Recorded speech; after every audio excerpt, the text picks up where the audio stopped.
you that what is the main objective of our webinar is. सबसे पहले हम ये बात करेंगे कि हमारे वेबिनार का, आज के वेबिनार का सबसे प्राथमिक उद्देश्य क्या है। जनरली होता क्या है, when we talk about the steps that a student apply in exam, कि वो कोई क्वेश्चन को कैसे सॉल्व करेगा, तो I have seen कि most of the students maximum time try to associate laws, वो नियमों को याद करने में लग जाते हैं। दे सी दी क्वेश्चन को देखकर they want to jump to the either lessons और टू द ट्रिक्स जो उन्हें किसी किताब में अवेलेबल दिखी हो। सो मैंने ऐसा देखा है कि जब हम क्लास में वो रूल्स, वो ट्रिक्स पढ़ रहे होते हैं, they seems very easy, it attracts the most. बहुत ज्यादा आकर्षण है इन ट्रिक्स में, इन किताबी ज्ञान में। But when it comes to the reality कि एग्जाम आवर में क्या होता है, तो I was amazed to observe that in the exam, जब एग्जाम के दौरान स्टूडेंट उस क्वेश्चन को हल करता है तो वो कभी भी रूल्स को एसोसिएट नहीं कर पाता। इट इज इम्पॉसिबल कि आप कोई क्वेश्चन देखें जो एग्जाम में हो और क्वेश्चन को देखते ही आपको कोई रूल याद आ जाए जो क्लास में पढ़ा है, कोई रूल याद आ जाए जो किताब में लिखा है। No, it is impossible. So I want to tell you the correct approach कि एक्चुअली में एक स्टूडेंट को क्या ट्राई करना चाहिए। So that is why the theme of this webinar, the objective of this webinar is to tell you the correct approach to solve the problem, especially that comes in the exam, and जिसमें हम अक्सर ये समझते हैं कि हमें rules को लगाना ही होगा। So let us begin our session. My name is Nitin Mishra, faculty of Verbal Ability, CL Delhi, और मैं आपको आज क्वेश्चन को सॉल्व करने का एक नया तरीका बताऊंगा जहां हम क्वेश्चन को सॉल्व करेंगे without using any grammar rule. हाँ, हमें अपने बेसिक्स ऑफ ग्रामर का इस्तेमाल जरूर करना होगा, और ये बेसिक्स ऑफ ग्रामर का मीनिंग रूल से बिल्कुल अलग है। It is beyond the rules. Basics का मतलब है एक साधारण जानकारी, एक आधार, जो हम ये समझते हैं कि हर एक स्टूडेंट में वो बेसिक ऑफ ग्रामर होना चाहिए। हाँ, रूल्स की बात मैं नहीं कर रहा, because when you learn a law तो आपको उसके बिहाइंड एक एक्सेप्शन भी पढ़ना पड़ता है। That makes us confuse. और हम कितने रूल याद करेंगे? क्या हर एक क्वेश्चन के लिए हमें एक रूल की जरूरत होनी चाहिए? No, because if we are a student, if we are a logical student, then we must use our common sense rather using our bookish knowledge that comes through a book. So being a mentor of verbal ability, मैं session को शुरू करना चाहता हूँ। let's see, आज मैं सबसे पहले आपको सेशन की शुरुआत में एक क्वेश्चन से रूबरू कराऊंगा, और मैं चाहता हूं कि आप ये देखें कि सबसे बड़ी विडंबना क्या है। What is the biggest irony of a student specially attempting a paper like aptitude. See, मैंने देखा है कि if you compare the sections of your paper, then we get less marks, especially in English or verbal section, जबकि हम बचपन से इस subject को, इस भाषा को पढ़ रहे हैं।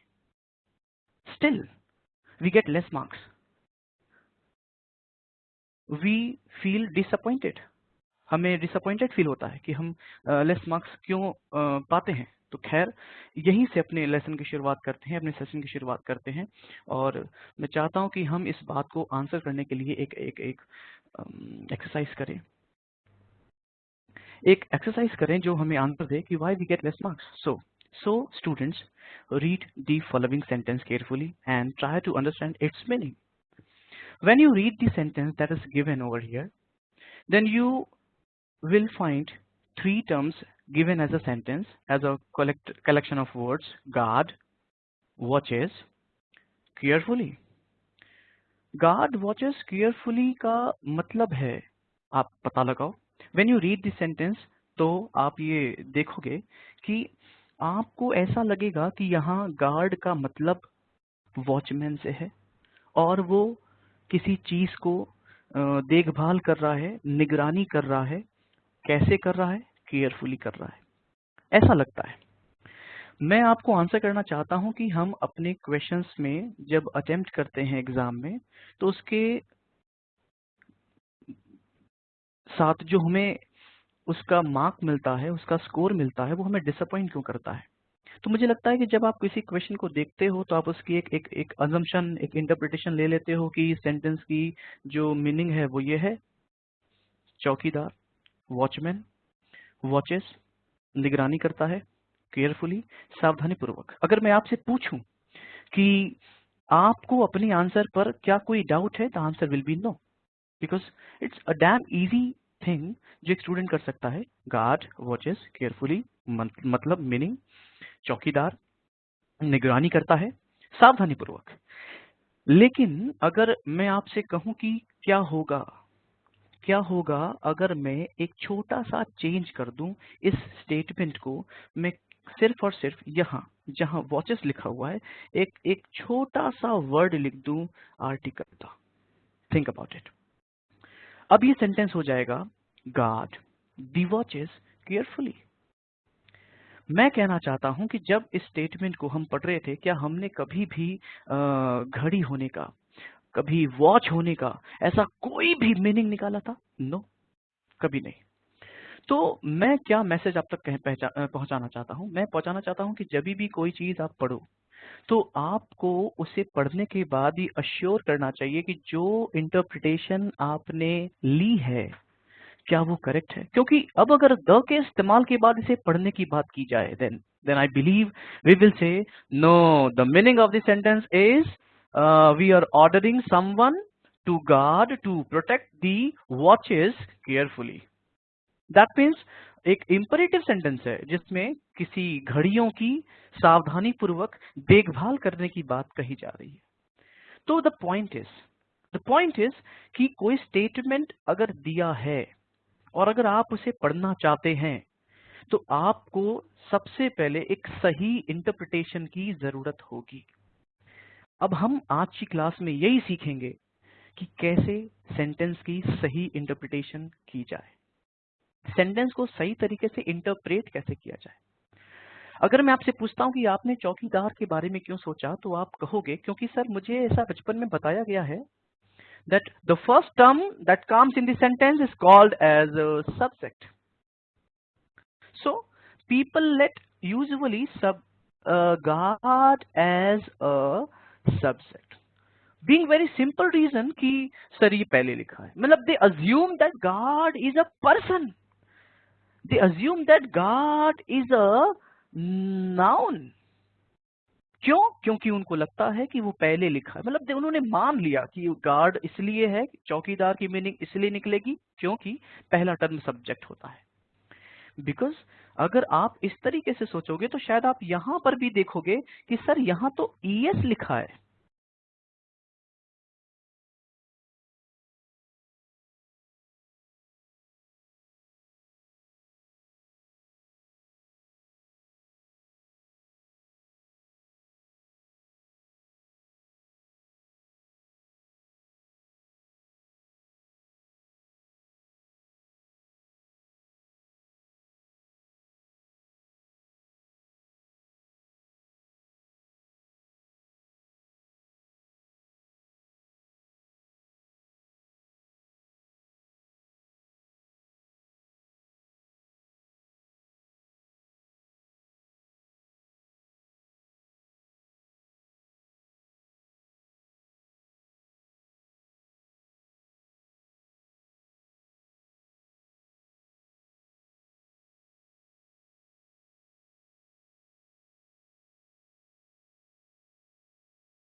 आपको कोई भी बात समझ ना आई हो।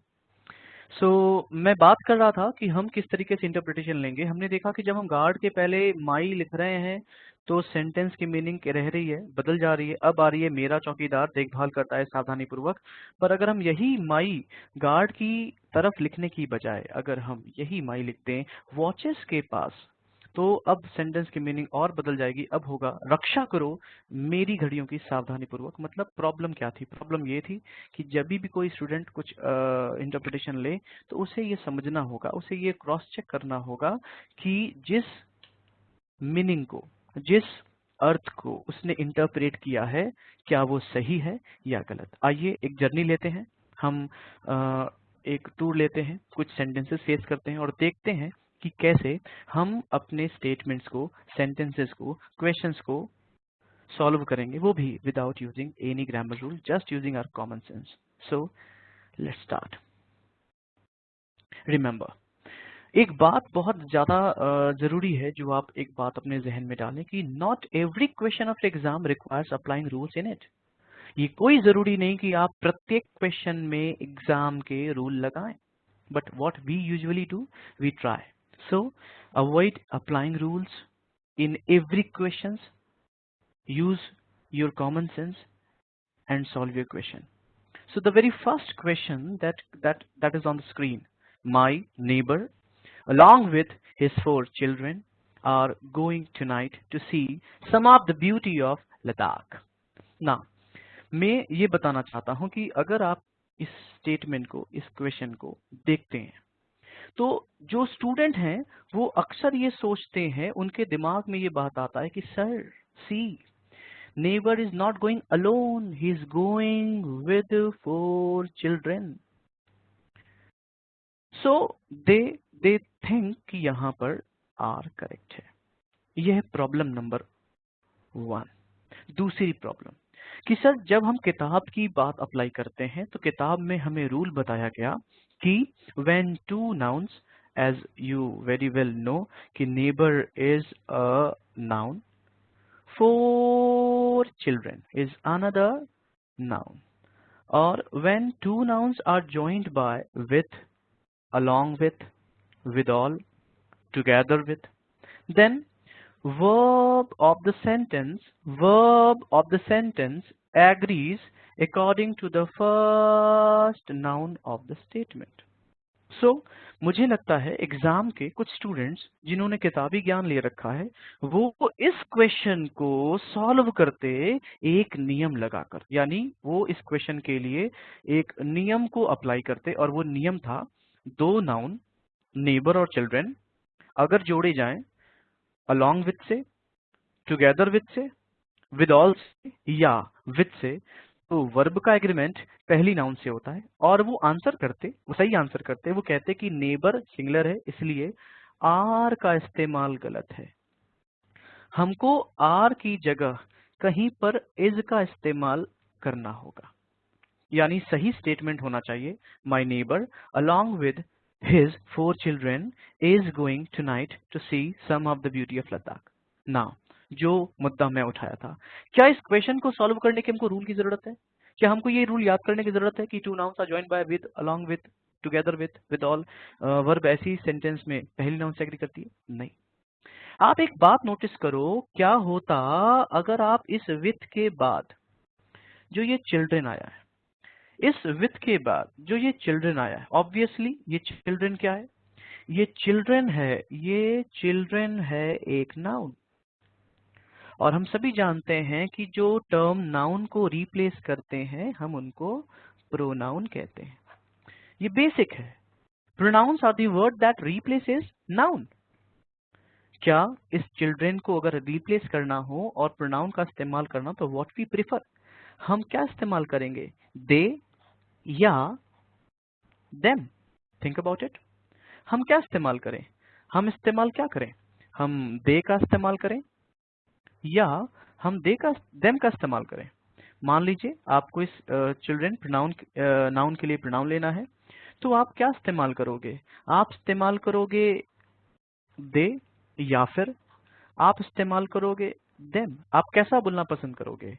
माई नेबर अलोंग विथ देम या my neighbors along with they, obviously them। obviously हम कहेंगे my neighbors along with them। इसका मतलब है ये जो them है, ये जो children है, ये ऑब्जेक्टिव केस का प्रोनाउन है।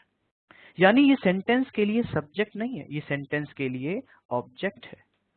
चूंकि ये सेंटेंस के लिए ऑब्जेक्ट है, इसलिए ये कभी भी वर्ब के एग्रीमेंट में शामिल नहीं होगा। इसलिए बचा हुआ टर्म है हमारा नेबर। यानी अगर आप कोई बोलता है who is going tonight, my neighbour is going tonight. Since we are talking about neighbour, since we are talking about neighbor, so obviously neighbor is the subject of the sentence। और हम तो बेहतर तरीके से जानते हैं कि वर्ब सब्जेक्ट से एग्री करती है, न कि किसी और से। तो सब्जेक्ट का मतलब है जिसके बारे में बात की जा रही है। हम इस सेंटेंस में चूंकि नेबर के बारे में बात कर रहे हैं, इसलिए वर्ब आर नहीं इज होगी, क्योंकि नेबर के साथ इज आएगा। सो अगर बात हो कि सर इस क्वेश्चन में हमने क्या बेहतर समझा, तो आप खुद ही सोचिए इस सिंपल से क्वेश्चन में क्या रूल लगाकर सॉल्व करना सही था, या हम सीधे कह देते कि यहाँ इस सेंटेंस में आर का इस्तेमाल गलत है, आर की जगह इज होगा। अगर हम आर का इस्तेमाल कर रहे हैं तो कहीं ना कहीं हम ये कह रहे हैं कि दोनों जा रहे हैं, जबकि हम बात केवल नेबर की कर रहे हैं। और अगर आप प्रोनाउन रखोगे तो वो ऑब्जेक्टिव केस आएगा, मतलब वो ऑब्जेक्ट है। इसलिए सेंटेंस में याद रखिएगा वर्ब का एग्रीमेंट हमेशा सब्जेक्ट से होता है। सो अगर बात हो आंसर करने की, तो आंसर है बी पार्ट, और हम कह सकते हैं कि बी पार्ट में एरर है, आर की जगह इज होगा। Let's proceed the next question. एक बहुत ही सिंपल सेंटेंस सामने आपके आया, और जनरली जब हम पढ़ते हैं तो हमारी आदत है पढ़ने की, along the northern frontier of India is seen the Himalayas mighty in their splendours. आपको एक चीज सीखनी चाहिए यहाँ पर। एक बात मैं बेसिक बता रहा हूँ, ध्यान से सुने। जब भी बात होती है सेंटेंस के स्ट्रक्चर की, सेंटेंस की संरचना की, तो सेंटेंस की संरचना होती है सब्जेक्ट, सब्जेक्ट के बाद एक वर्ब, और वर्ब के बाद ऑब्जेक्ट। यानी सेंटेंस में सब्जेक्ट, सब्जेक्ट के बाद वर्ब, और वर्ब के बाद एक ऑब्जेक्ट आता है। तो यानी हमको जब भी बात होगी सेंटेंस में सब्जेक्ट, वर्ब और ऑब्जेक्ट फाइंड आउट करने की, तो बहुत ही सिंपल वे में हम समझ सकते हैं कि सर अगर इस सेंटेंस में हमको सब्जेक्ट खोजना हो, तो हम कह सकते हैं पहले वर्ब के पास जाओ, पहले वर्ब के पास जाओ। और हमारे सेंटेंस में वर्ब है इज सीन। वर्ब से अगर हम पूछते हैं व्हाट इज सीन, जवाब आएगा हिमालयाज, क्योंकि what is seen, Himalayas is seen. So we can say Himalayas here, Himalayas is the subject of the sentence. Since Himalayas is the subject, so Himalayas is a plural term.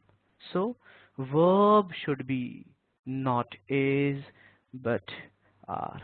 इसका एक और तरीका था, याद रखिएगा।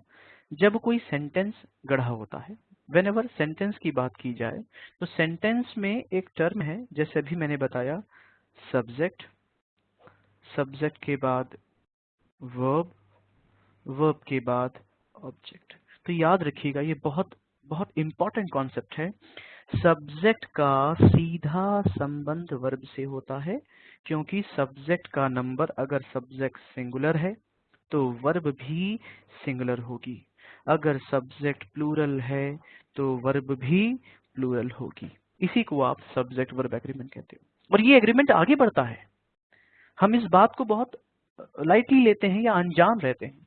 अगर हमारा सब्जेक्ट सिंगुलर है तो वर्ब भी सिंगुलर होगी।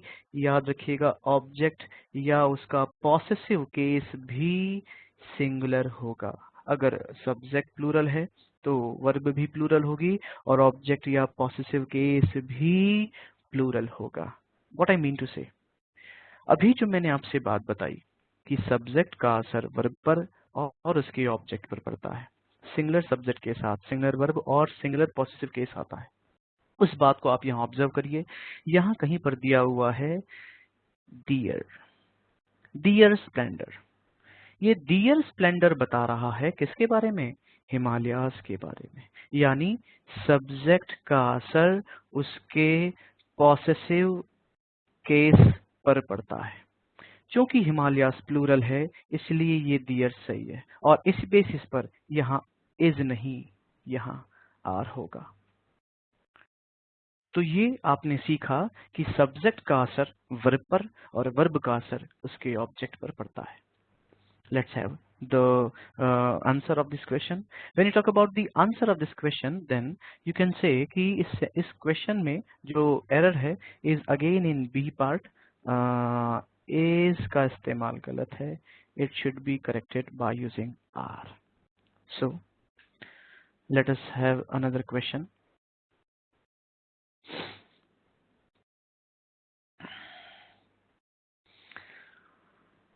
Now another question is, buying clothes are often a very time consuming practice because those clothes that a person likes are rarely the ones that fit him or her. Yahan what we are talking about? We are talking about not clothes but the activity of buying clothes. So since we are talking about an activity, the name of the activity is buying clothes. So our is wrong. It should be corrected by using is. Singular subject. What is subject? जिसके बारे में बात की जाए. What is a time consuming practice? Answer is buying. Buying are not. Buying is often a very time consuming practice. So answer is A part. That A part has the error because subject का agreement verb से सही नहीं था. Let's move on. Let's move on. हम आगे बढ़ते हैं. आइए कुछ नए एक्सपीरियंस लेते हैं. If we talk about the very next question, it is the skill and the care of this man that has saved her life. So अब आपको ये क्लियर होना होगा कि हम कैसे स्टार्ट करते हैं. How to begin. यही तो सबसे मोस्ट इंपॉर्टेंट बात है जो एक स्टूडेंट को आनी चाहिए.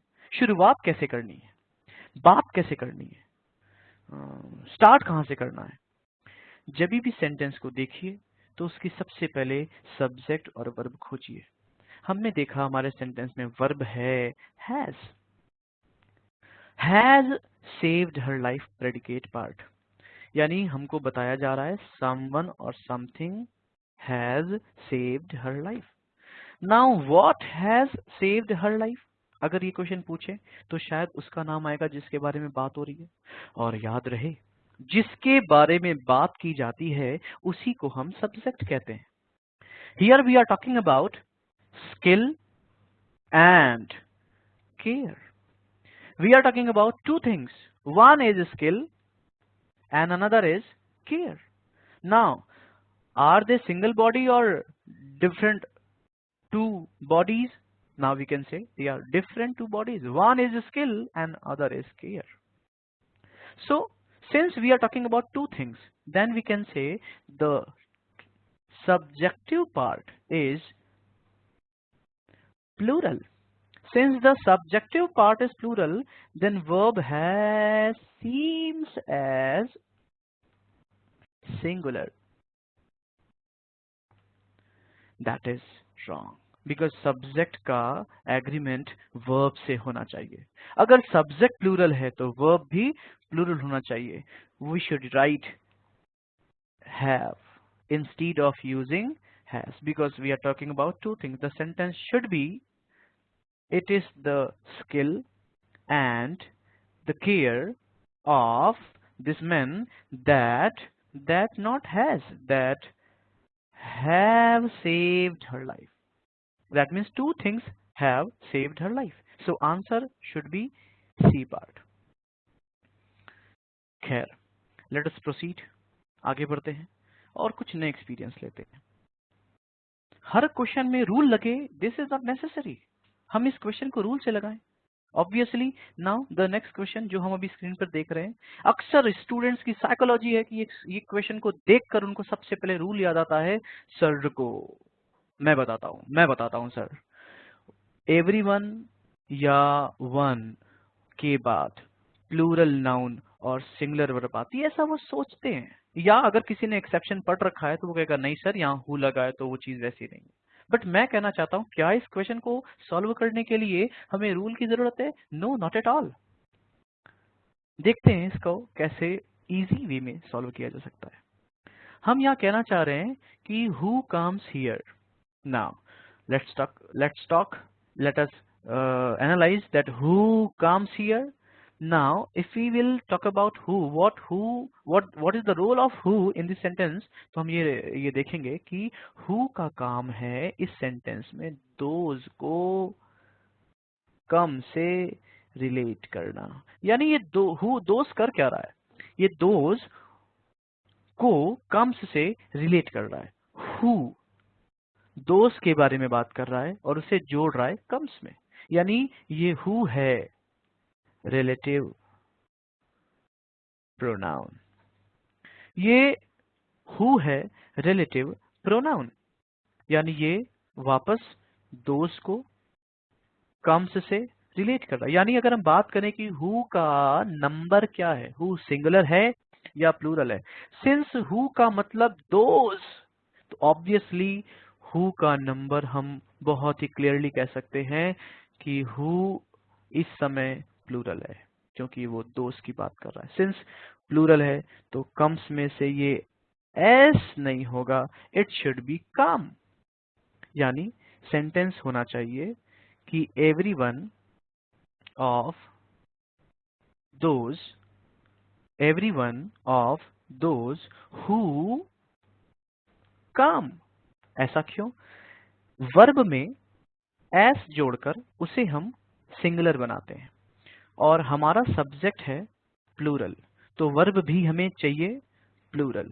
याद रखिएगा जब भी वर्ब में एस या ईएस लगता है देन वो वर्ब बन जाती है सिंगुलर से, वो वर्ब बन जाती है प्लूरल से सिंगुलर। अगर हमको सिंगुलर से प्लूरल बनाना है तो हमें एस को हटाना होगा, यानी सेंटेंस में एस हटेगा। Answer would be every one of those who come here. अच्छा, अगर आप पूछेंगे सर यहाँ तो वन है, तो वन की वर्ब यहाँ बैठी है। Every one is selfish. कौन every one? Of those who came here. So इस तरीके से आप कह सकते हो कि क्वेश्चन को सॉल्व करने के लिए हमें रूल की जरूरत नहीं है। ये सेंटेंस साफ पढ़ के पता चल रहा है कि एवरी वन की जो वर्ब है वो है इज और हु की वर्ब है कम्स। तो चूंकि हु प्लूरल है तो यहाँ एस नहीं कम होगा, यानी आंसर होगा बी पार्ट। यानी हम कह सकते हैं कि बी पार्ट में एरर है। खैर, let's have some another question. Now, the next question is, most of us are not aware that eating some variety of mushroom result in death. Now you can ask with the verb, what result in death?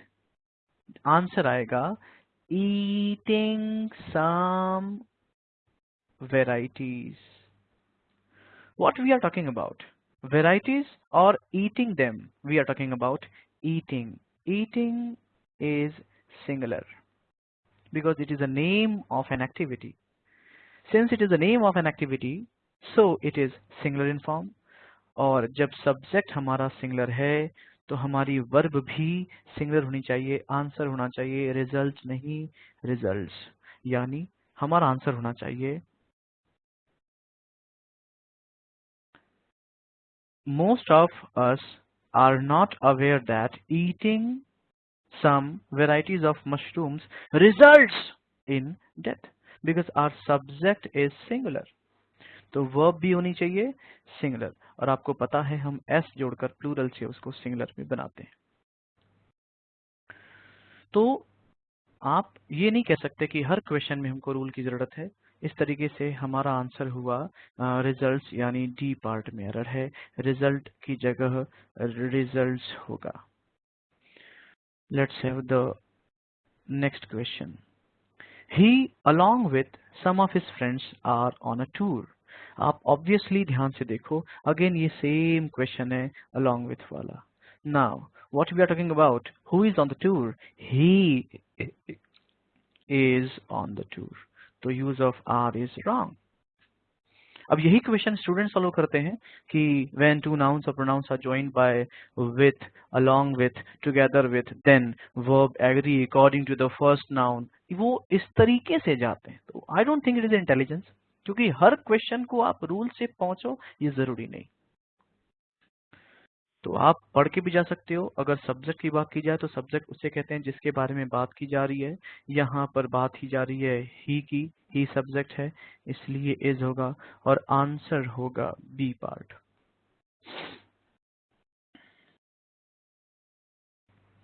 Now see the next question.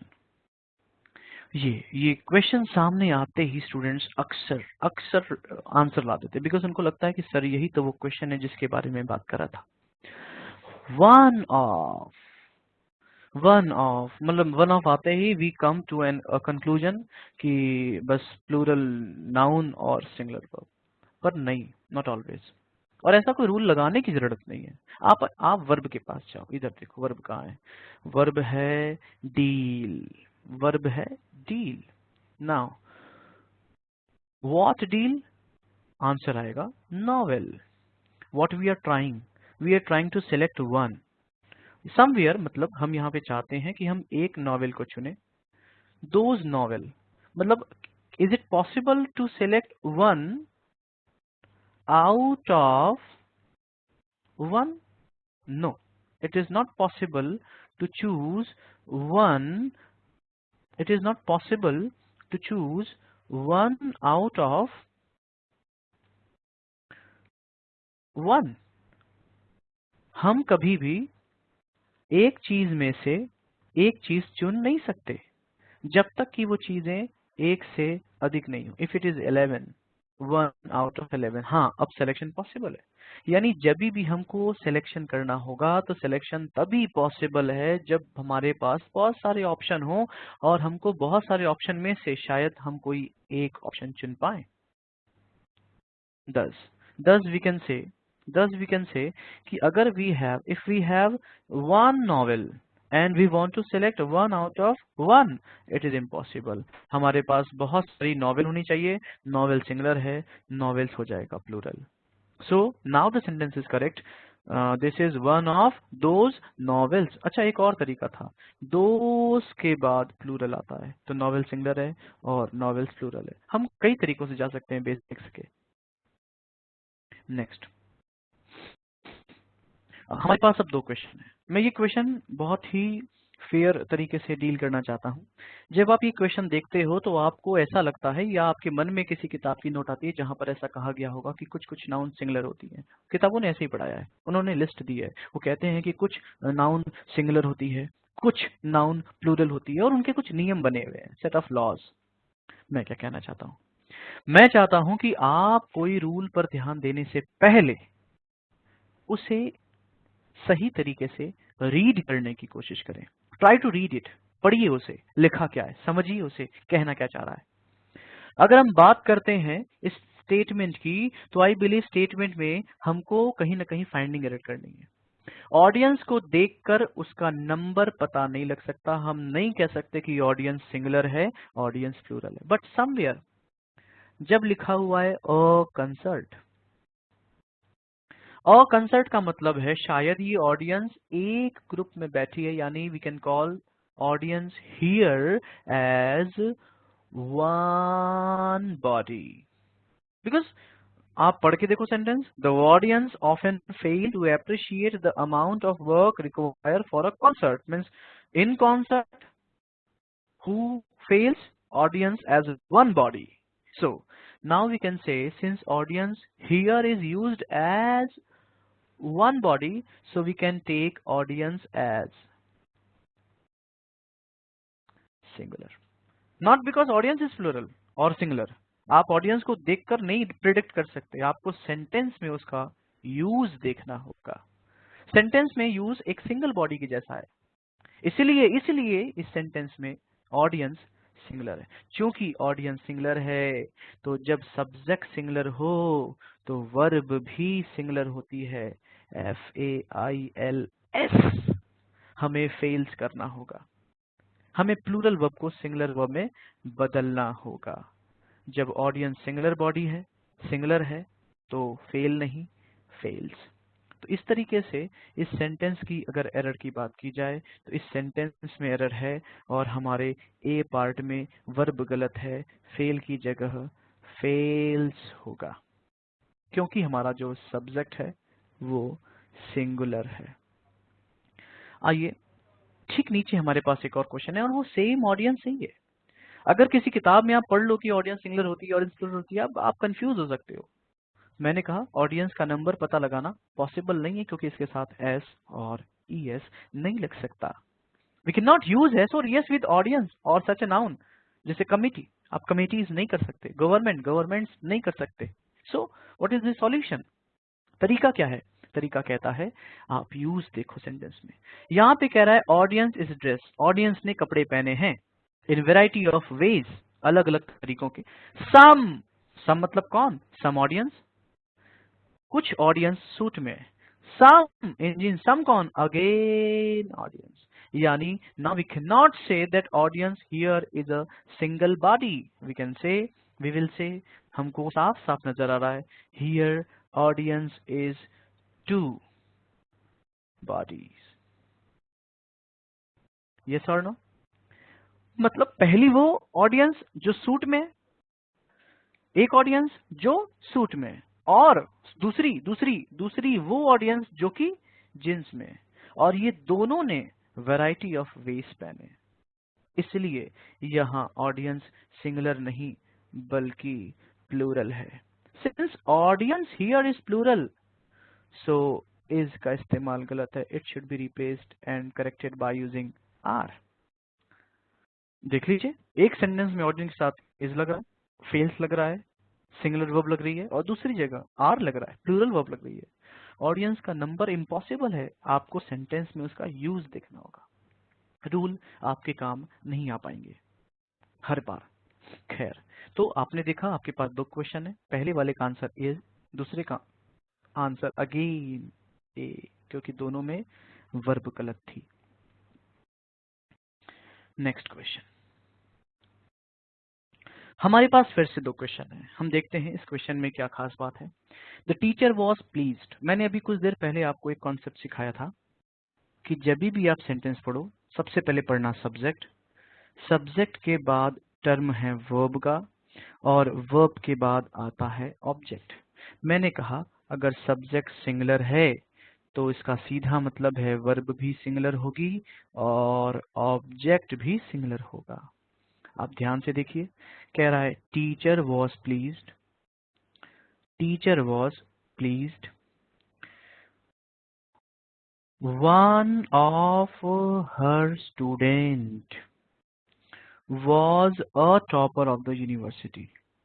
हमारे पास selection करने के लिए एक student दिए गए हैं और हम चाहते हैं कि हम उस एक स्टूडेंट में से एक का सिलेक्शन कर लें। नॉट पॉसिबल, हमारे पास बहुत सारे स्टूडेंट होने चाहिए, उस टीचर के बहुत सारे स्टूडेंट्स होने चाहिए, तब हम उन बहुत सारे स्टूडेंट में से एक का सिलेक्शन कर सकते हैं। और इस तरीके से आंसर है सी पार्ट, हम कहेंगे हर स्टूडेंट। हर स्टूडेंट गलत है, हर स्टूडेंट्स होगा। क्यों? क्योंकि हम जब भी चुनाव करते हैं, सिलेक्शन करते हैं, तो सिलेक्शन के लिए टर्म चाहिए प्लूरल, और ये कोई नियम नहीं है, ये तो कॉमन सेंस है। आप नहीं चुन सकते सिंगुलर में से सिंगुलर, हाँ प्लूरल में से कोई चुना जा सकता है। खैर, अगर हम बात करते हैं हमारे नेक्स्ट क्वेश्चन की, Yavanika is one of the latest edition. Again same thing, we want to select one of edition. Wrong, editions, बहुत सारे एडिशंस होंगे, उनमें से हम शायद ऑफ का इस्तेमाल करके एक को चुन सकें। So the error part is B, हमें यहाँ एडिशन नहीं एडिशंस का इस्तेमाल करना होगा। बात करते हैं नेक्स्ट क्वेश्चन की। जैसा हमने आपको बताया, अभी नाम भी मैंने लिया कि कमेटी, कमेटी गवर्नमेंट ऑडियंस को देखकर आप नंबर नहीं पहचान सकते। तो आइए इसके तरीके देखते हैं। हमने देखा कि कमेटी सिंगुलर है या प्लूरल है, ये पहचानना इजी नहीं है, आसान नहीं है, हमें सेंटेंस पढ़ना पड़ेगा। अब आप ध्यान दीजिए, यहाँ पर कह रहा है इट। याद रखिएगा, नाउन को रिप्लेस करते हैं प्रोनाउन। अगर कोई चीज के बारे में ज्यादा जानकारी चाहिए तो आप प्रोनाउन को पकड़िए और जानिए कि ये प्रोनाउन किसके लिए आया है। क्या हम कह सकते हैं कि ये प्रोनाउन यहाँ सीधा कमेटी के लिए आया है? Because who is unwilling to reject? Committee. It is talking about committee. तो इट जो है वो सिंगुलर है, क्योंकि इट सिंगुलर है इसलिए कमेटी के साथ डू नॉट नहीं, डज नॉट होगा। अब कह सकते हैं committee does not agree although it is. It is मतलब हु इज? कमेटी। तो इट को देखकर कमेटी का नंबर पता चला। यानी हर क्वेश्चन में आपको क्लू मिलेंगे, बाहर से कुछ अप्लाई नहीं करना, बल्कि क्वेश्चन में से कुछ क्लू को फाइंड आउट करना है। ये है ऑब्जेक्टिव, ये है अप्रोच। आइए नेक्स्ट क्वेश्चन पे आगे बढ़ते हैं। The shepherd made a bed on the floor out of his saddles and blankets। बात हो रही है शेफर्ड की और लिखा हुआ है bed on the floor. Is he और she in the room? No, actually वो तो ग्राउंड में रहता है। So bed not on the floor, noun का इस्तेमाल गलत है। बेड ऑन द ग्राउंड, या फिर bed on the field you can say, but not on the floor।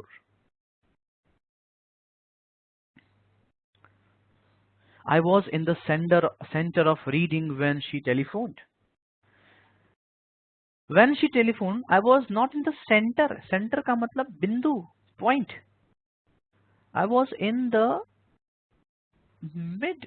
Rule की आवश्यकता नहीं है, मैं बीच में था, मिड में था। I was in the mid of reading। कब? When she telephoned। So this sentence can be corrected by using the correct word mid, क्योंकि यहाँ center का इस्तेमाल गलत है। Now, let's see the very next question।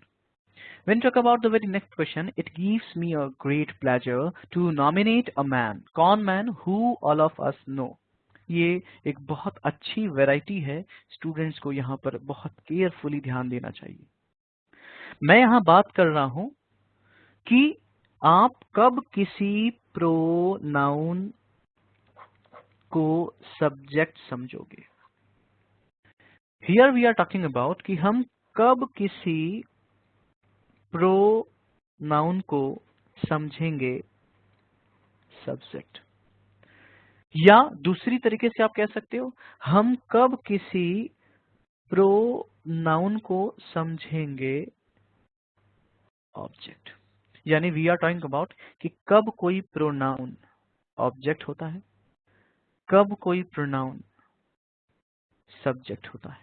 ये है मुद्दा।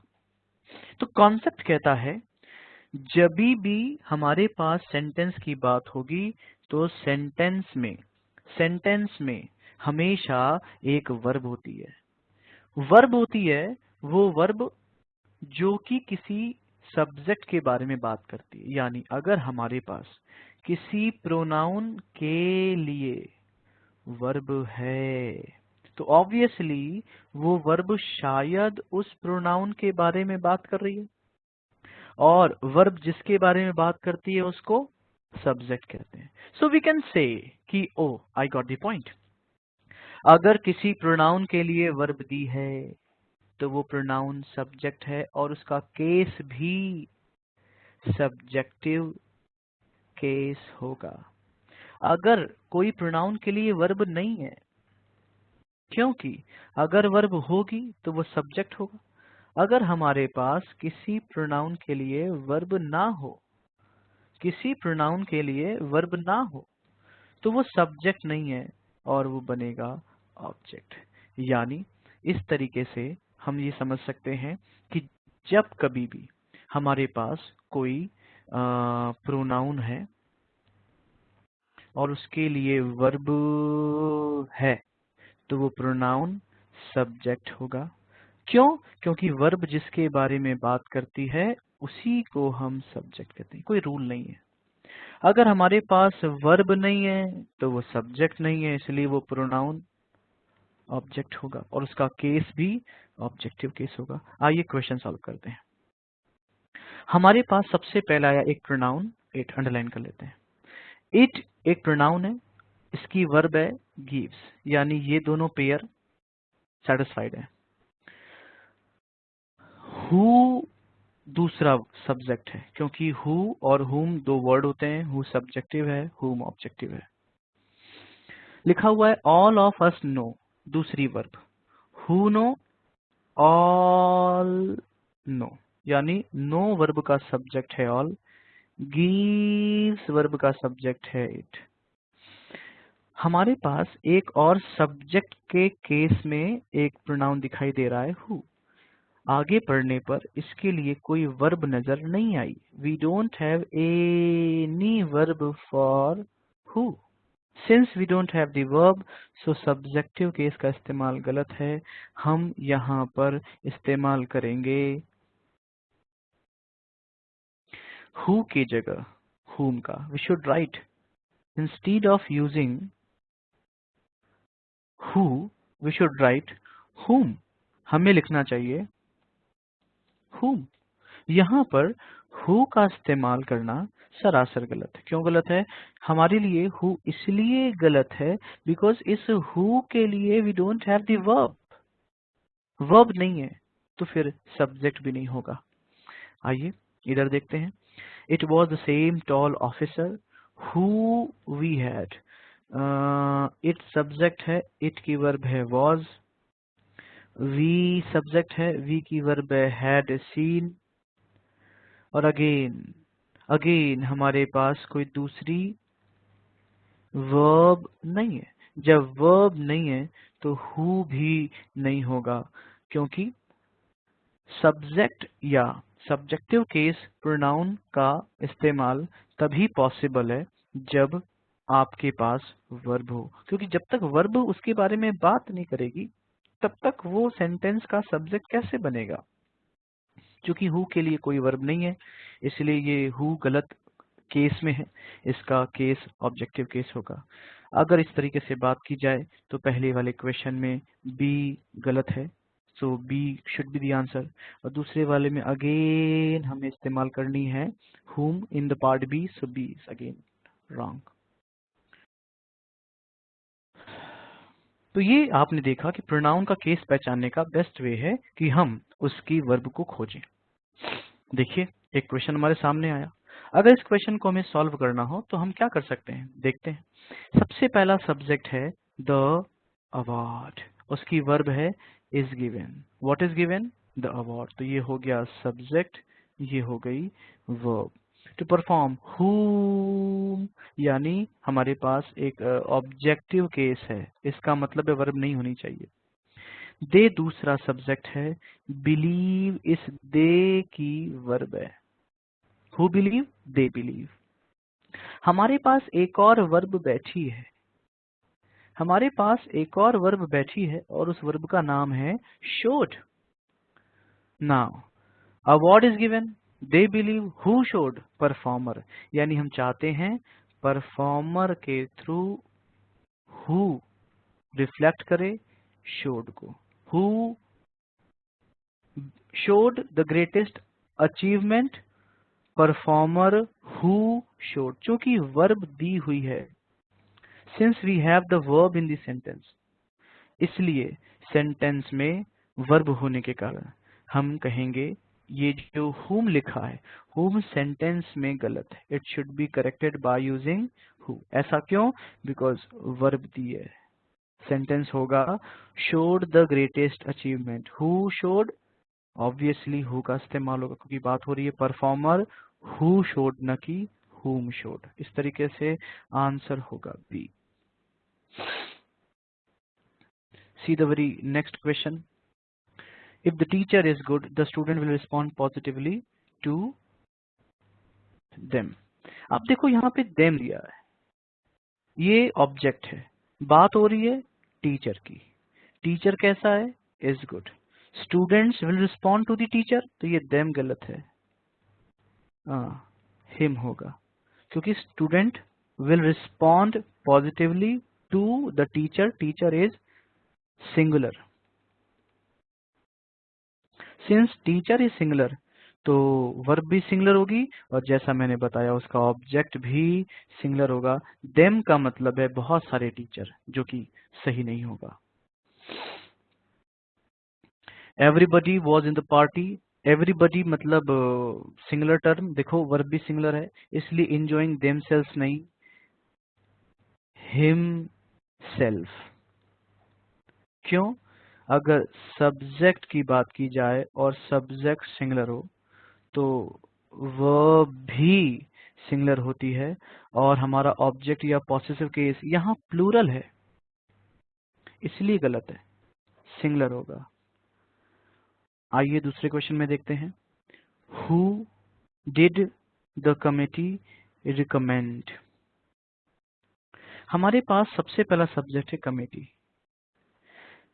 कमेटी रिकमेंडेड, क्योंकि इंट्रोगेटिव है इसलिए डिड बाहर, यानी कमेटी सब्जेक्ट की वर्ब है, डिड रिकमेंड, ये हो गई वर्ब, ये दोनों।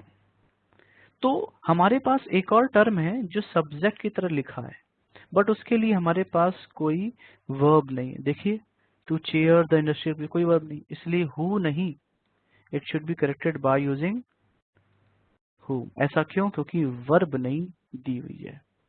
अब जब वर्ब होती है तो हम सब्जेक्टिव केस हु लिखते हैं, वर्ब नहीं होती है तो हु गलत है, हुम होगा। उसी तरीके से यहाँ पर ये सी पार्ट में आंसर है और यहाँ ए पार्ट में आंसर है। आइए नए क्वेश्चन को देखते हैं। If either of the boys phones, मतलब we are talking about there are two boys and among these two we are talking about either of boy, so verb is singular, the phrase is correct. Tell them, किसको? एक को या दोनों को? नहीं, tell them नहीं, tell him, उसी को बताएंगे जो फोन करेगा। और फोन कौन करेगा? ईदर ऑफ, यानी हमारे पास जो सब्जेक्ट है वो सिंगुलर है, वर्ब जो है वो भी सिंगुलर है, तो ऑब्जेक्ट भी सिंगुलर होगा। इस तरीके से सी पार्ट में एरर है। See the very next question. The person the persons refer to in the news items were as, ये एक बहुत ही अच्छा क्वेश्चन है, ये कंफ्यूज बहुत करता है। दरअसल यहाँ पे इस सेंटेंस में प्रेडिकेट पार्ट पहले रखा गया है और सब्जेक्ट पार्ट पीछे रखा गया। आप किसके बारे में बात कर रहे हैं? आप बात कर रहे हैं कि we were the person, not us. We subject, were verb, we were the persons, कौन persons? Refer to in the news item, यानी ये हो गया प्रेडिकेट, ये वस, अस क्या हो जाएगा? सब्जेक्ट। क्यों? क्योंकि इसके लिए एक वर्ब आई हुई है। जब वर्ब आती है तो वो टर्म ऑब्जेक्टिव नहीं सब्जेक्टिव केस में होता है। ओके, रूल नहीं है, वर्ब जिसके बारे में बात करती है उसे सब्जेक्ट कहते हैं। According to the information received each of the actors made their, again each की बात कर रहे हैं। Each of the actor means there are many actors and we are talking about each. Each is singular. Each is singular. So dear entrance का मतलब है कि एक व्यक्ति बहुत सारे लोगों के entrance को टाइम पर आ रहा है? नहीं, तो यहाँ dear नहीं, यहाँ each of the actor है masculine, इसलिए यहाँ पर हो जाएगा हम made his entrance. Simple. Subject singular, past में वो पता नहीं चल रही बट है सिंगुलर, और इसलिए यहाँ ऑब्जेक्ट या पॉसेसिव केस भी हमेशा सिंगुलर होगा, क्योंकि सब्जेक्ट, वर्ब और ऑब्जेक्ट हमेशा एक ही पैरेलल सीक्वेंस में होते हैं। Let's have the next question.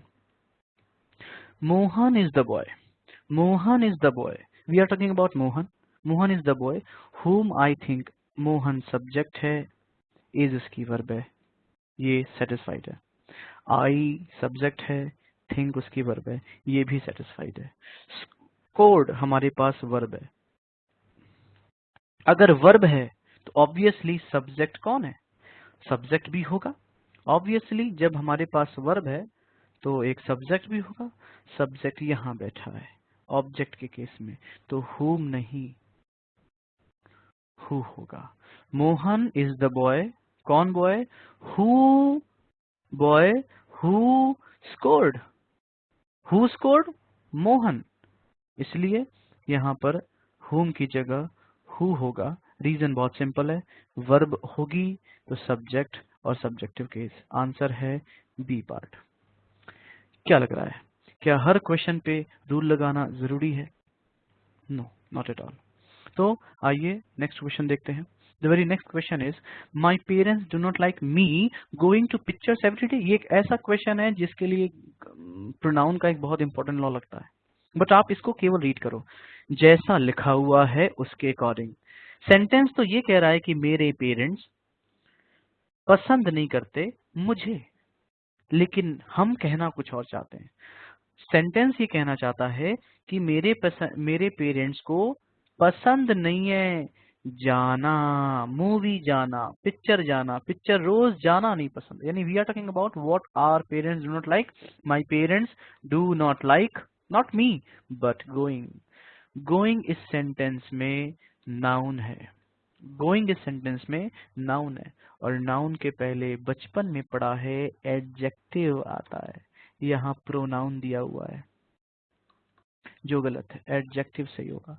यानी अगर हमें इस सेंटेंस को करेक्ट करना हो तो हम कह सकते हैं कि मेरे पेरेंट्स को पसंद नहीं है। क्या पसंद नहीं है? जाना पसंद नहीं है। किसका जाना नहीं पसंद है? माई, मी नहीं, my. My parents do not like what? My parents do not like my going to pictures. मेरा जाना नहीं पसंद है, न कि मुझे। So me is wrong, that is why B part the error. वही सेम लॉजिक आप इधर देख लो। आई एप्रिशिएट, मैं एप्रिशिएट करता हूं। क्या उस व्यक्ति को? क्या मैं उस पर्सन को एप्रिशिएट कर रहा हूं? नहीं, मैं एप्रिशिएट कर रहा हूं एक्टिविटी को जो उसने की है। वैसे ही ऊपर वाले क्वेश्चन में पेरेंट्स को पसंद नहीं है एक एक्ट, वैसे ही नीचे वाले क्वेश्चन में मैं एप्रिशिएट करता हूं उसको नहीं बल्कि एक्टिविटी। इसलिए हिम नहीं, उसका कहना। मैं एप्रिशिएट करता हूं उसका कहना, ये हिम गलत है, ए पार्ट में एरर है। क्योंकि यहाँ जो टेलिंग है दैट इज नाउन, और नाउन के पहले हिम प्रोनाउन का आना गलत है, हिज एडजेक्टिव का आना सही है। तो आपके आंसर हो जाएंगे I certainly appreciate his I am sorry, his telling us about the delay. तो आंसर इज ए। तो आप देख रहे हो कि आप बस खाली बेसिक का समझते जाओ, कॉन्सेप्ट बेसिक का इस्तेमाल करो। प्रोनाउन हमेशा नाउन को रिप्लेस करते हैं, एडजेक्टिव नाउन के पहले आते हैं, सब्जेक्ट का एग्रीमेंट वर्ब से होता है, वर्ब और उसी का जो ऑब्जेक्ट या पॉसेसिव केस होगा नंबर में वो दोनों इक्वल होंगे। इस तरीके से हम करते हैं। एक क्वेश्चन हमारे सामने आ रहा है, ये बहुत एग्जाम के रिलेवेंट है। कह रहे हैं the population of Kolkata is greater than Delhi.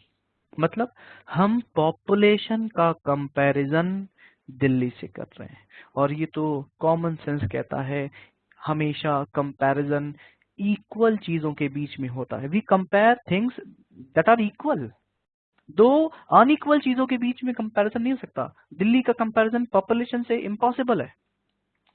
यहाँ पर होना चाहिए कोलकाता की पॉपुलेशन दिल्ली की पॉपुलेशन से ग्रेटर है, यस और नो? दैट इज वाई यहाँ होना चाहिए the population of Kolkata is greater than that of Delhi. That means population, इसलिए सी पार्ट। और आप देख लो सेंटेंस पैरेलल नहीं है, आप सेंटेंस में पॉपुलेशन का कंपैरिजन दिल्ली से कर रहे थे, दैट इज वाई सी में एरर थी, and it can be corrected by using that of. C the very next question, आपको और एक्सपीरियंस मिलेंगे, आपको और चीजें क्लियर होंगी।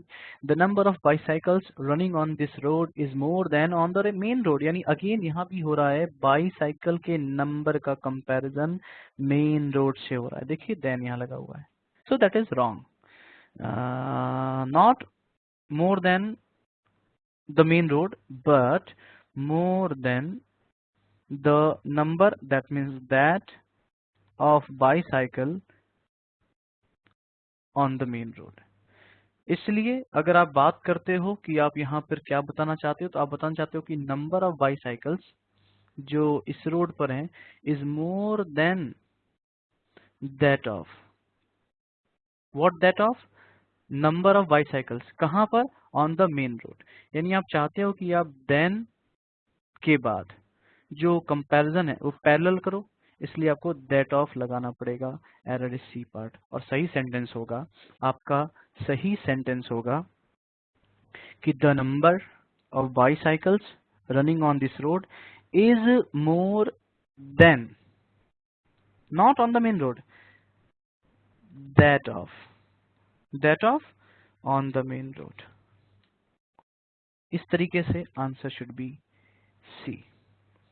आते हैं इस क्वेश्चन पर, कह रहा है कि each cigarette which a person smokes does some harm to him. Each cigarette, सबसे पहले तो ये कॉम्बिनेशन गलत है।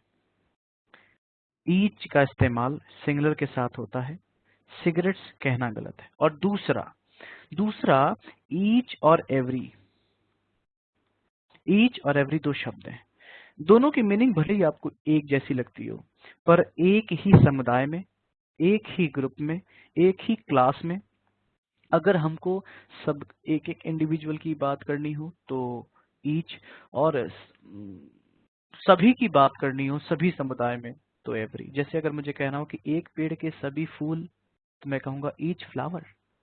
मुझे कहना होगा सभी फूल इस संसार में, every flower.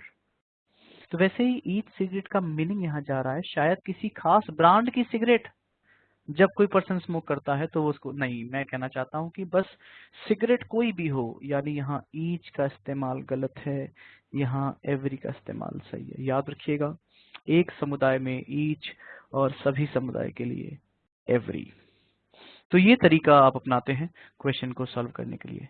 Let's have some next questions. You, I, he, ऐसे क्वेश्चन देखते ही आपको साफ याद आ जाता है वो न्यूमरल तरीका जो किसी बुक ने आपको दिया होगा, 1 2 3 3 2 1 ऐसा करके हमें समझ आता है। लेकिन मुझे लगता है कि अगर हम वो रूल नहीं भी पढ़े होते तो हम ऐसे कहते। मान लीजिए आपके पास चॉकलेट है, आपके सामने एक लोग है जिससे आप बात कर रहे हो, आप हो गए आई, जिससे आप बात कर रहे हो वो हो गया यू, और आप रवि एक ही के बारे में बात कर रहे हो। आपके पास चॉकलेट है 3, क्या पहली चॉकलेट सीधे सीधे अपने पास रख लोगे? नहीं, आप सबसे पहले पहली चॉकलेट ऑफर करोगे यू को। यू को जब आप चॉकलेट दे दोगे तो क्या आप खुद रख लोगे? नहीं, उसके बाद आप जिसके बारे में बात कर रहे हैं उसको भी दोगे, कहोगे ये ले लो, उसे दे देना, और लास्ट में जो बची वो आप खाओगे। तो आप ये देख रहे हो ये एक मैनर ऑफ स्पीकिंग है। आप अगर मदर की बात करो, माँ किचन में है, खाना बना रही है, क्या माँ परोठे बनाने के बाद सबसे पहले अगर उसके बच्चे सामने हैं और हस्बैंड टीवी देख रहा है तो क्या हस्बैंड को देने जाएगी? No, never. Mama will serve जो उसके सामने होगा टू द चिल्ड्रन, उसके बाद वो अपने हस्बैंड को देगी, थर्ड पर्सन, और एट लास्ट वो खुद कंज्यूम करेगी। तो ये कोई रूल नहीं हो सकता, ये एक मैनर ऑफ स्पीकिंग है कि हमेशा सामने वाले को हम प्रायोरिटी देते हैं। सामने वाला मतलब यू, उसके बाद थर्ड पर्सन, और उसके बाद फिर आए। तो सही स्टेटमेंट होना चाहिए you, he and I, you, he and I belong to the same village. इस तरीके से आंसर है ए। यही यहाँ पर देखिए, यू और ही यानी कॉम्बिनेशन करेक्ट है, राइट। सब्जेक्ट हमारा कैसा है? प्लूरल है, तो उसका ऑब्जेक्ट भी कैसा होगा? पर दिया कैसा है? इसलिए you and he tried, your is correct, his is wrong. You and he tried your best, you and he tried your best, न कि हिज बेस्ट। हिज बेस्ट का मतलब है आप केवल ही की बात कर रहे हो, that is why his is wrong, क्योंकि सिंगुलर नहीं होगा। आपका सब्जेक्ट कैसा है, प्लूरल, तो आप क्या इस्तेमाल करोगे, योर, क्योंकि यू भी इन्वॉल्व है, इसलिए you and he tried your best to pass.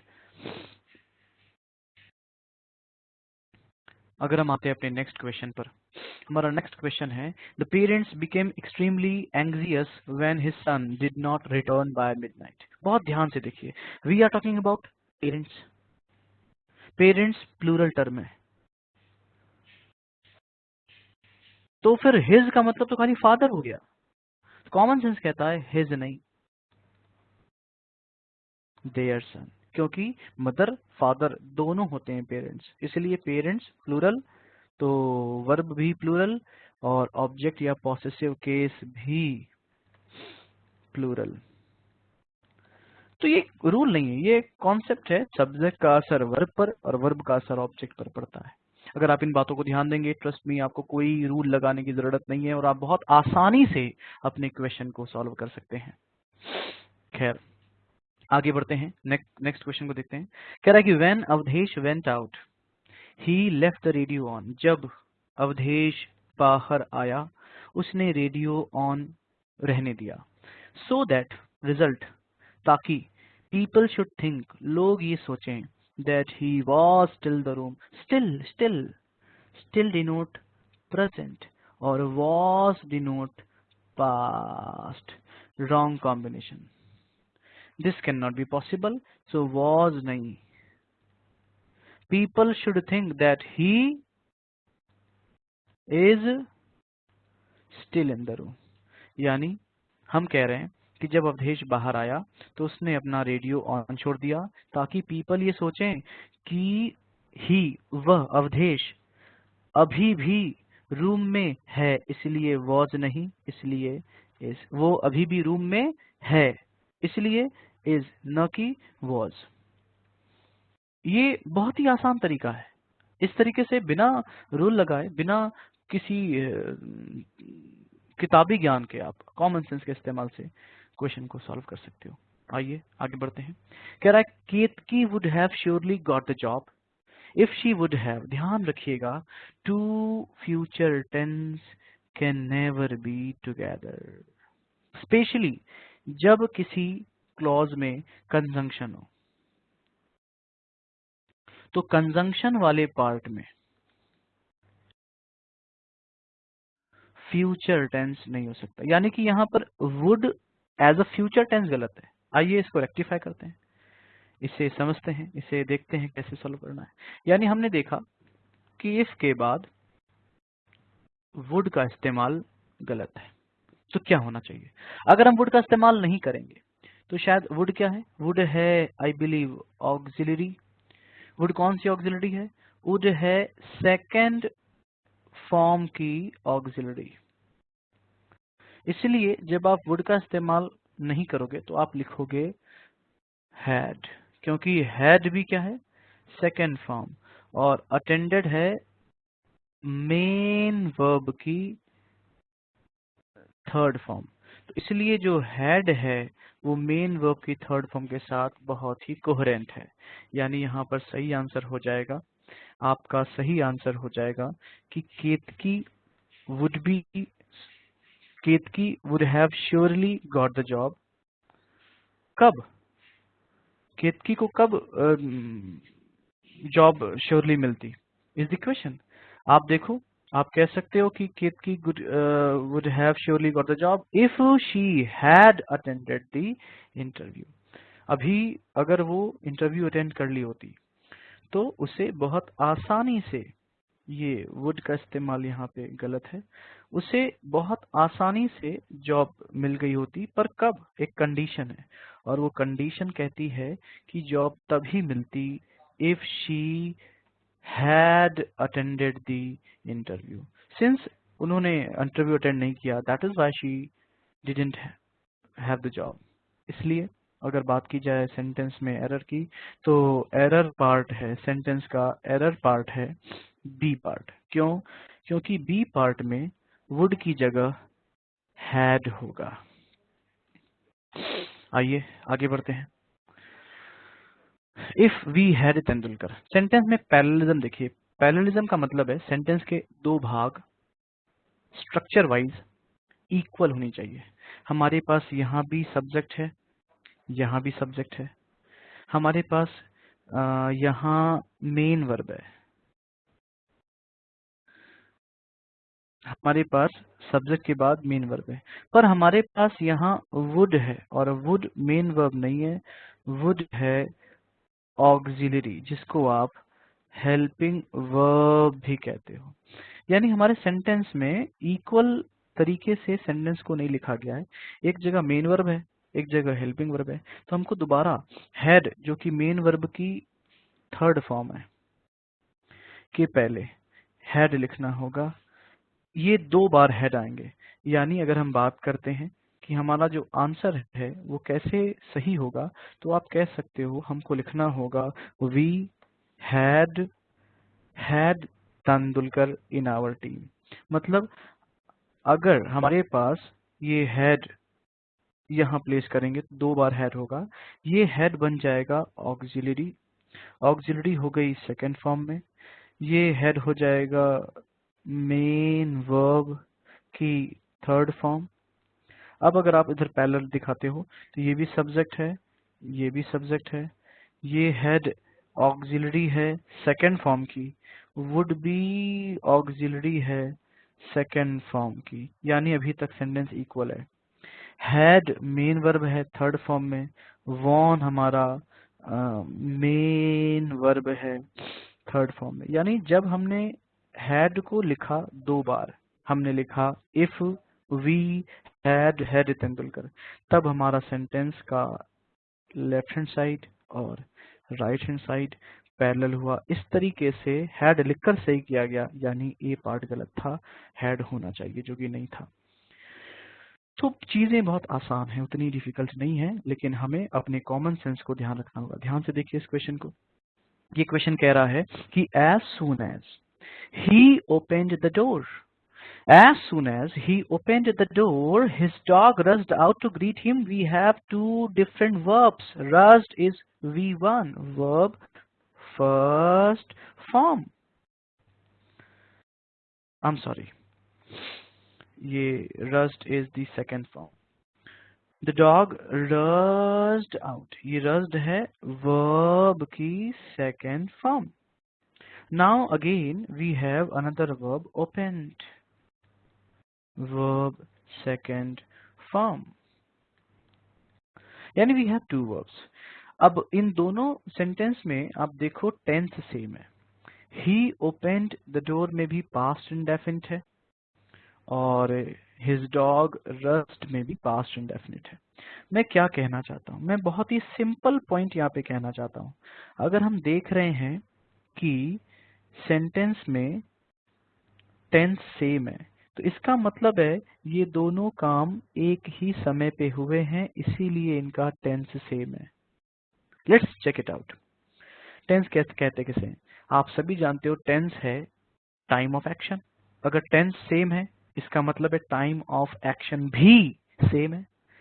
But क्या ये पॉसिबल है कि जिस मोमेंट डोर ओपन हुआ उसी मोमेंट डॉग बाहर निकला? नहीं, एक एक्टिविटी पहले हुई होगी, गेट पहले खुला होगा और गेट के खुलने के कुछ देर बाद या गेट के खुलने के तुरंत बाद, कुछ भी हो, पहले तो गेट पूरा खुला होगा तभी डॉग बाहर आया होगा। इट इज इम्पॉसिबल कि गेट खुल रहा है और कुत्ता बाहर आ रहा है। यानी ये वाला काम सबसे पहले हुआ फर्स्ट और उसके बाद ये वाला काम सेकंड हुआ। यानी ये दो एक्टिविटी है जिनकी ऑर्डर अलग अलग है, जिनका टाइम ऑफ एक्शन अलग है, इसलिए उनका टेंस भी अलग होना चाहिए। बचपन में सीखा था आपने, जो काम पहले होता है उसे पास्ट परफेक्ट में रखते हैं। यानी ही ओपेंड नहीं, he had opened. As soon as he had opened the door, ये होगा राइट आंसर। क्यों? क्योंकि जब दो एक्शन का काम करने का समय अलग है तो उनका टेंस भी अलग होगा। तो ये है आपको सॉल्व करने। क्या मैंने यहाँ कोई रूल लगाया? नहीं, बिकॉज एक बेसिक बात भी, टेंस सेम है, इसका मतलब है काम करने का जो टाइम है वो सेम है। पढ़ के पता लग रहा है कि काम करने का टाइम सेम नहीं है। दैट इज वाई आप बहुत आसानी से समझ सकते हो कि सेंटेंस में एरर है और सही होगा आंसर बी पार्ट। और इसको आप इम्प्रूव करोगे हैड लिखकर, एक पास्ट परफेक्ट में, दूसरा पास्ट इंडेफिनिट में। अपने सेशन के एंड में हम चाहते हैं कि हम आपको जो अभी इस जर्नी में हमने ग्रामर के बेसिक सीखे उनका इस्तेमाल करके मैं पैराजंबल के कुछ कंसेप्ट आपको सिखाता हूँ। जब बात होती है पैराजंबल की, तो पैराजंबल में अक्सर हम बहुत हारे हुए महसूस करते हैं, क्योंकि हमारे क्वेश्चन में पैराजंबल में हमें समझ नहीं आता कि जो लिंक्स हैं वो क्या है, या उनका सॉल्यूशन हमें जब ढूंढते हैं तो हमें बहुत ऑप्शन वाइज बड़ी क्रिटिकल परेशानियां सामने आती हैं। क्या कर सकते हैं, कैसे सॉल्व कर सकते हैं, कैसे शुरुआत कर सकते हैं? तो आइए देखते हैं पैराजंबल। पैराजंबल का मतलब है सेंटेंस जो आपको जंबल्ड दिया हुआ है उसे आपको सही सीक्वेंस में लिखना, इसे आप रीअरेंजमेंट भी कहते हो। जब बात होती है रीअरेंजमेंट ऑफ द सेंटेंसेस की, तो हमें सबसे पहले कॉन्जिक्यूटिव पेयर के बारे में सोचना चाहिए। What do you mean by consecutive pair? Consecutive pair का मतलब है a pair of the sequence of sentences that must be come together. ऐसे कोई दो सेंटेंसेस का pair that necessarily be together in a sequence.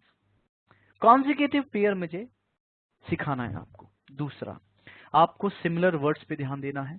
Similar words आपको consecutive pair के बारे में लिंक देंगे। हर एक पैराजंबल में, हर एक सेंटेंस में सिमिलर वर्ड्स इशारा करता है कि वो उससे लिंक टुगेदर है। Sense of continuity, sense of continuity बताता है कि भाई इस बात के बाद ये वाली बात कंटिन्यू होगी। तो प्रोनाउन, प्रोनाउन एक बहुत सटीक तरीका है पैराजंबल को सॉल्व करने का, क्योंकि प्रोनाउन आपको सीधी लिंक देता है अबाउट द नाउन। प्रोनाउन ये बताता है कि वो किसके बारे में बात कर रहा है, जिससे आपको एक सीधी लिंक मिलती है उस सेंटेंस के लिए जिसे आपको कॉन्जिक्यूटिव पेयर में रखना है। आइए इन जानकारी का यूज करते हैं, कॉमन सेंस का यूज करते हैं और देखते हैं पैराजंबल हमारे लिए किस तरीके से यूजफुल हो सकता है। सबसे पहला सेंटेंस है, in other words floods, droughts are built into countries' monsoonal ecology is the first A sentence. B sentence is, it pours cats and dogs, they said. They as a pronoun. यानी sentence में कहीं ना कहीं plural आदमियों की बात किया होगा और वो प्लूरल आदमी का मतलब है दे, वे लोग, प्लूरल पीपल। नोटिस करेंगे इसे। In the remaining 8,660 hours, मतलब बचे हुए आवर्स की बात कर रहे हैं, तो कहीं ना कहीं आवर्स की बात होगी obviously. There is hardly any precipitation. If the rain isn't caught and stored, it will be impossible to live in this country. E sequences, but most of it pours down in a mere 100 hours. वही जो मैं आपसे कह रहा था, hours 100 hours और remaining hours, एक link milli. India gets more rain annually 1100 mm on an average in any other part of the world. मुझे जहां डेटा मिला मैंने सर्कल किया। When the British came to India, they were struck by the amount it rained here.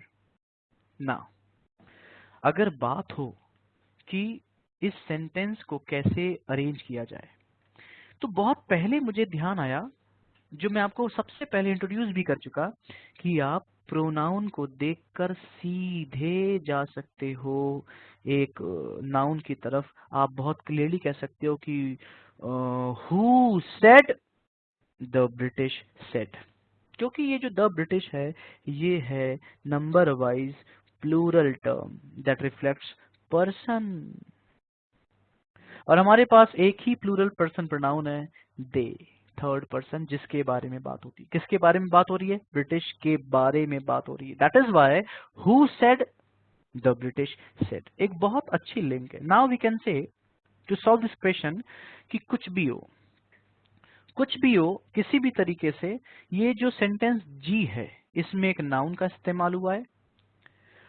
जी वाले sentence में noun का इस्तेमाल हुआ है और बी वाले सेंटेंस में प्रोनाउन का इस्तेमाल हुआ है। दैट इज वाई जी के बाद बी आएगा।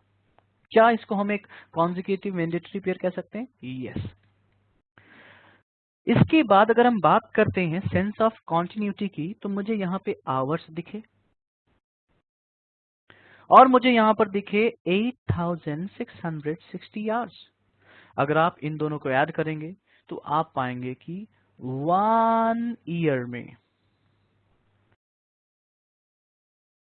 8760 आवर्स होते हैं। तो इस 8760 आवर्स में से 100 घंटे अलग और 8660 घंटे अलग, यानी ये इसके बाद आया। सेंस ऑफ कॉन्टिन्यूटी रिलेट किया कि कुछ भी हो जाए, कुछ भी हो जाए, ई के बाद कुछ भी हो जाए, ई के बाद नेसेसरीली सी आएगा। Sense of continuity.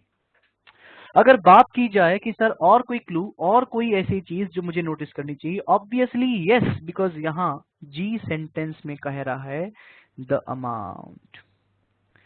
कह रहा है when British came to India they were struck by the amount. The amount मतलब पीछे रेफरेंस दिया गया कि व्हाट अमाउंट, और व्हाट अमाउंट एफ सेंटेंस में इंट्रोड्यूस्ड है। Amount is 1100 millimetre. 1100 millimeter. India gets more rain annually. 1100 millimeter. This is the amount. So, when British came to India, they were struck by the amount it rained here. That reflects. कुछ भी कह लो, F के बाद G आएगा।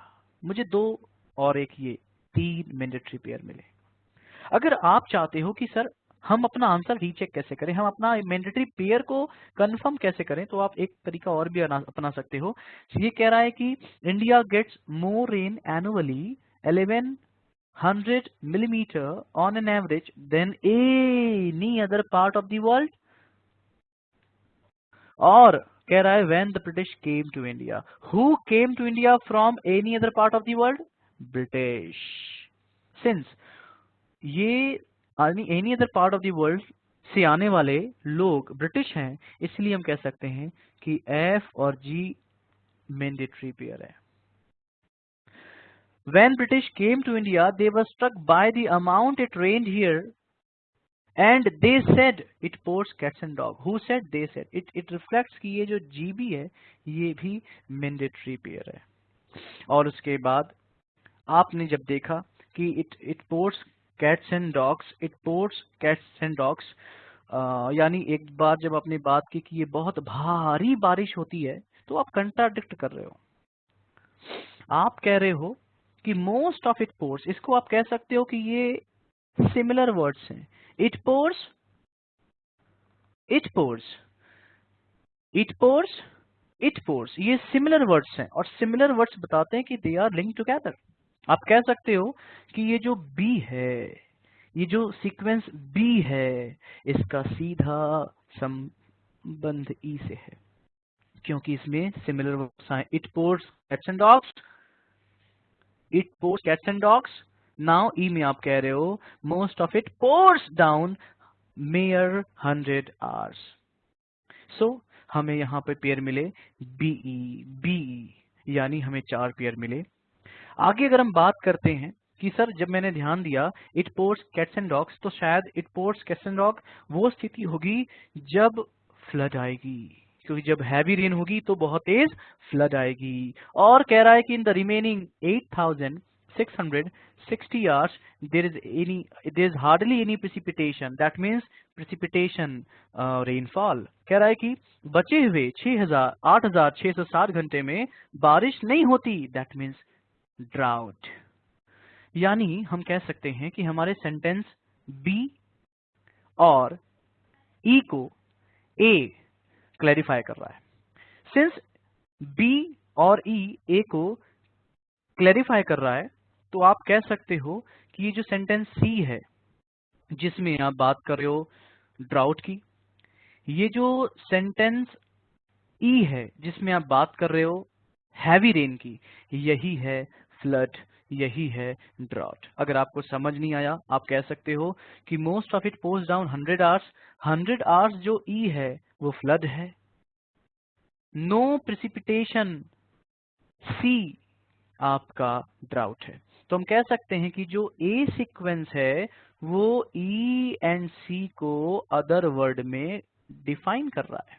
सो we can से कि B के बाद ई आएगा और ई के बाद सी आएगा, ई के बाद सी आएगा, जो हमने यहाँ पर पहले ही मैंडेटरी पेयर देखा है। और ई और सी को कंक्लूड करने वाला है ए, तो ए जो है वो ई सी के बाद आएगा। नाउ हमारा सीक्वेंस डिराइव हो सकता है, हम कह सकते हैं कि सेंटेंस के सीक्वेंस की शुरुआत एफ से होगी, सेंटेंस के सीक्वेंस की शुरुआत एफ से होगी, एफ के बाद जी आएगा, जी के बाद बी आएगा, बी के बाद ई आएगा, ई के बाद सी आएगा, सी के बाद ए, और सबसे ए में कह रहा है in other word floods droughts are build into countries monsoonal ecology. यानी आपने 2, 2, 4, 2, 6 शब्दों को अरेंज कर दिया और आपने इसको रीचेक भी किया। लाओ बच रहा है डी। डी कह रहा है if the rain isn't caught and stored it will be impossible to live in this country. ये कंक्लूजन पार्ट है, ऑब्वियसली एंड में आएगा। और कह रहा है कि जब ये बारिश का पानी, चूंकि कुछ दिन तो तेज बारिश होती है उसके बाद सूखा पड़ जाता है, तो पानी जो है अगर स्टोर नहीं किया जाए तो इस कंट्री में रहना बहुत इम्पॉसिबल होगा। इस तरीके से आप कह सकते हो D will be the end of the sequence, और हमारा सीक्वेंस बना F G B E C A D। To answer the question कह रहा है which of the following would be the second sentence after rearrangement? Second sentence is G हो गया। Which of the following should be the sixth sentence? Sixth is A। Which of the following should be the fourth sentence after rearrangement? Fourth is I believe E। Which of the following should be the fifth sentence after the rearrangement? Fifth is C। Which of the following should be the third sequence of the sentence? Third is B। So you can say these are the term that can tell you the better way to solve the question। So now आपने देखा, आपने question को solve किया इन छोटे छोटे ideas common sense का इस्तेमाल करके, और they are not hard nail to crack. फिर भी लोग स्टूडेंट्स इस्तेमाल करते हैं अलग अलग नियमों को, अलग अलग रूल्स को, और एग्जाम आर में वो बिल्कुल ब्लैंक हो जाते हैं टू सॉल्व द क्वेश्चन, क्योंकि उन्हें समझ नहीं आता जो रूल उन्होंने पढ़ा है वो एसोसिएट कैसे होगा। हमने अपने सेशन में, हमने अपनी इस वेबिनार में आपको एक अप्रोच देने की कोशिश की। हमारे अप्रोच में आपने बस एक ही बात नोटिस करनी है कि हम किसी भी तरीके से किसी बात पर रिजिड नहीं हो रहे। हम सेंटेंस को फेयरली पढ़ रहे हैं, हम उसके इंटरप्रिटेशन पर गौर कर रहे हैं, हम सेंटेंस को बहुत सटीक तरीके से देख रहे हैं, मीनिंग निकाल रहे हैं और लाइव जस्टिस कर रहे हैं कि वो सेंटेंस सही है या नहीं। हम अपने कॉमन सेंस, अपने बेसिक्स का इस्तेमाल कर रहे हैं। सो ये आपके लिए बहुत बेहतर तरीका हो सकता है किसी क्वेश्चन को सॉल्व करने के लिए। ये सेशन हम और भी करेंगे, हम टॉपिक वाइज करेंगे। We will have a lesson based on different lessons that is of grammar, either of your parts of speeches or of your narration or of your sentence rearrangement, finding error, no improvements, sentence improvements. हम सभी के lesson आपको एक एक करके देंगे आने वाले सप्ताह में, और आप सभी बस फॉलो करें। हमारे टर्म्स हैं, हम जो आपको बात बताएंगे वो बिल्कुल भी किताबी नहीं है, वो बहुत ही श्योर, सर्टेन और एप्लीकेबल है, एग्जाम में बहुत काम आएगी। What about CL? It has 20 year into existence. It has been trust over 12 million students। एक बहुत बड़ा अमाउंट ऑफ स्टूडेंट्स फॉलोवर है इसका। 225 से ज्यादा ब्रांचेस हैं इंडिया में। We prepare for SSC and bank exams, जितने भी एप्टीट्यूड टेस्ट होते हैं। We offer quality of education ऐसा मैंने पहले भी कहा कि हम कभी भी रूल की ओर आपको अग्रसर नहीं होने दे रहे। We don't want you to go towards law, I want you to become skilful man. मैं चाहता हूं कि आप स्किल ओन करें, आपके अंदर एप्टीट्यूड हो, न कि हम किसी किताबी बात पर ध्यान दें। We offer study materials that strictly focused and updated, test series, matches exam exactly, you can say, classes, learning management system, and review workshops. Review workshops is given only by one single institute in the India, that is CL, और कोई इस review programme को नहीं देता। Available classroom programme हमारे हैं SSC CGL के Tier 1 के, बैंक PO के, मोर देन 200 घंटे से भी ज्यादा के टीचिंग प्रोग्राम है, 200 घंटे। All India online test series है, आप अपना मार्क्स ऑल इंडिया लेवल पर चेक कर सकते हो। ऑनलाइन सपोर्ट थ्रू SIS है, सिस्टम इंफॉर्मेशन है स्टूडेंट्स के लिए। सिलेक्शन टेस्ट है आपका, टॉपिक वाइज टेस्ट है। बैंकिंग के लिए आपके सेम मटेरियल्स हैं, सपोर्ट सिस्टम है ऑनलाइन।